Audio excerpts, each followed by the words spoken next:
When a historic house was suddenly demolished in St. Augustine this summer, historic preservationists, they took notice.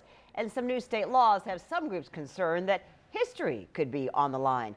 Jessica Clark speaks with one woman who says educating newcomers about how historic buildings can be saved is really needed now in St. Augustine.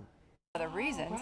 Leslie Keys is a historic preservationist in St. Augustine. We have amazing history. But she feels more historic buildings are at risk of being demolished now than in recent years. That one was a real surprise. Keys is talking about this house that stood at 350 Charlotte Street, built in the 1920s, blocks from downtown St. Augustine. About 2 weeks ago, it was demolished, and now it's just an empty lot. The house needed a lot of work. Andrew Miller owns the property. He lived in the house in the 1970s. The house has been in my family's name, or my family, for 50 years. Miller owns two more houses out of state that date to the 1800s and 1700s, and he's restored buildings before. So if that house had any redeeming architectural value, I would have worked on restoring it. The last couple of years, I couldn't get any property insurance on the house because of the plumbing. It was flooded twice. The ceiling had fallen in on the first floor in the living room. It didn't make sense to raise it. It made more sense to knock it down. So Miller went through the city of St. Augustine's demolition process.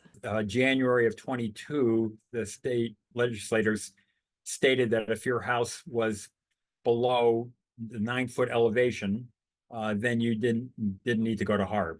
HARB, the Historic Architectural Review Board. Most buildings in St. Augustine up for demolition like this one have to go through a public hearing approval process. But newer Florida laws, like the one that applied to Miller's house and a new law that started July 1st, limit local government's powers to deny demolition.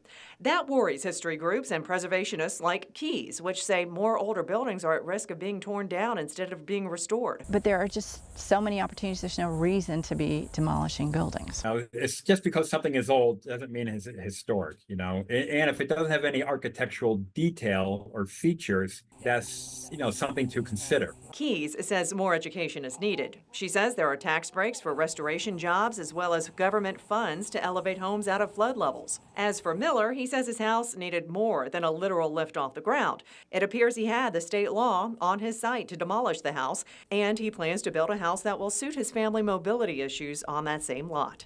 In St. Augustine, Jessica Clark, First Coast News on your side.